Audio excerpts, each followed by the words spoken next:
le 2 septembre. Saint Étienne, roi de Hongrie, confesseur. De celui qui dévore est venu l'aliment, du fort est sortie la douceur. Le peuple dents d'acier broyant les nations se donne en nourriture à qui fut dit. Tu et mange, autrefois vomissant l'écume et la rage, la bouche des distille maintenant le miel de la charité. Tels sont, ô Christ, vos miracles. Telles sont vos œuvres, ô notre Dieu. Ainsi Baronius, en l'an 1000 de l'histoire, salue l'arrivée des députés hongrois offrant à l'Église romaine la suzeraineté de leur terre, et sollicitant du vicaire de l'homme-dieu le titre de roi pour leur duc Étienne. L'Europe meurtrie se souvenait encore du jour où, 100 années auparavant, conduite par Arpad fils d'Almouth sous la bannière de l'Épervier, les tribus magyares étaient descendues des montagnes de Transylvanie dans les plaines qu'arrosent la Thèse et le Danube. Attila vécut dans ces fils de sa race, dont le torrent couvrit encore de ruines la Germanie, la Gaule et l'Italie. Mais l'empire unique sur la Pannonie reconquise ne devait durer qu'autant qu'il cesserait d'être le fléau de Dieu, pour devenir le rempart de son Église.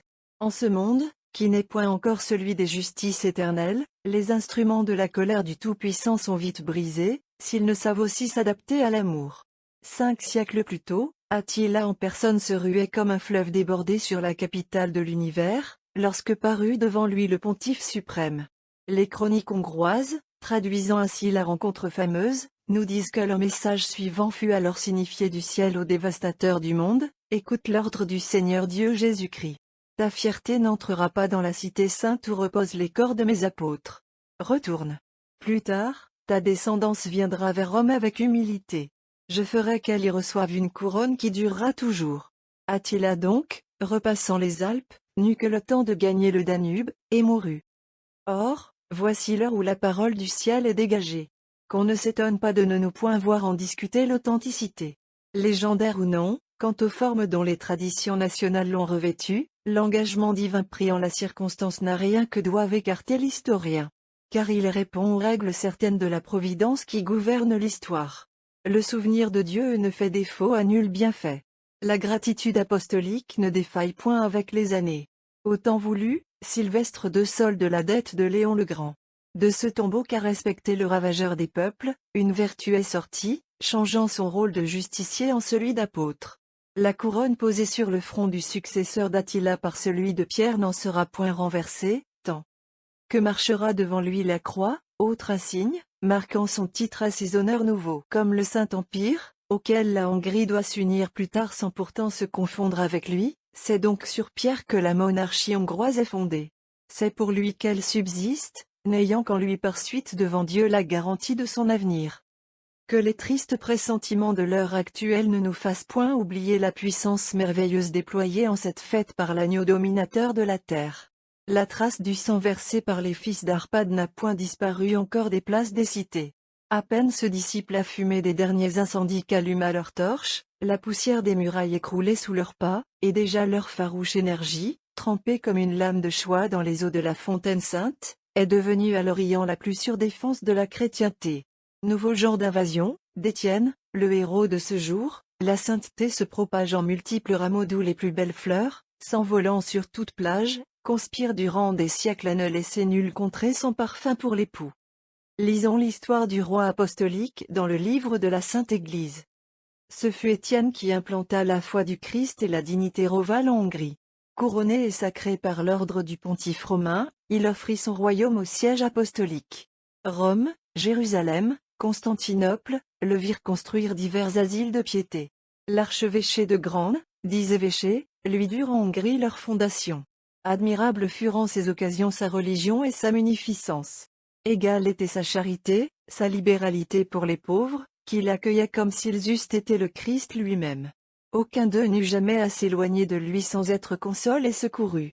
Non content de consacrer des sommes considérables à soulager leur misère, il y employa souvent les objets à son propre usage. C'était cette exquise bonté qui lui faisait laver leurs pieds de ses mains, visiter de nuit seul et sans se faire connaître les hôpitaux, servant les malades dans leurs lits et leur rendant tous les offices de la charité.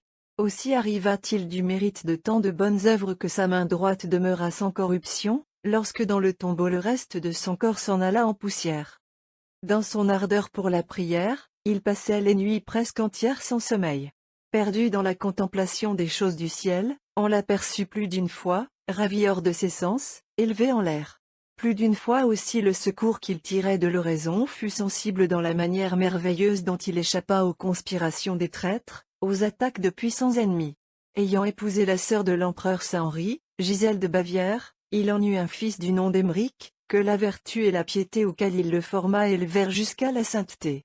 Pour le gouvernement du royaume, Étienne s'entourait d'hommes d'une prudence et d'une sainteté éprouvée qu'il savait appeler de toutes parts, n'entreprenant jamais rien sans leur conseil. Cependant, prosterné dans la cendre et le cilice, il suppliait Dieu qu'il lui fût donné de voir la Hongrie tout entière catholique avant de sortir de cette vie. C'est à bon droit que la grandeur de son zèle pour l'expansion de la foi l'a fait appeler l'apôtre de ce peuple, et lui a mérité du pontife romain le privilège, transmis à ses successeurs, de faire porter la croix devant lui. Dans sa très ardente vénération pour la Mère de Dieu, il construisit en son honneur une église splendide, et l'institua patronne de la Hongrie. En retour, la bienheureuse Vierge le reçut dans le ciel au jour même de son Assomption, qu'en vertu d'un édit du Saint-Roi, les Hongrois nomment le jour de la Grande Dame. Nombreux et divers furent ces miracles. Son saint corps devant être par l'ordre du pontife romain élevé de terre et transféré dans un lieu plus honorable, on le trouva répandant une odeur très suave et nageant dans une liqueur céleste. Le souverain pontife Innocent XI a fixé sa fête au 4 des nonnes de septembre, jour de l'insigne victoire où Bioud fut reprise sur les Turcs avec le secours de Dieu par l'armée de Léopold Ier empereur élu des Romains et roi de Hongrie. Apôtres et rois, protégez votre peuple, aidez l'Église, secourez-nous tous. Quand finissait ce Xe siècle dont l'anarchie avait débordé jusque sur le sanctuaire, en vit renaître l'espérance au jour où l'esprit rénovateur et créateur choisit votre race, en sa vigueur native, pour restaurer la jeunesse du monde. Satan frémit sous les voûtes de son ténébreux empire.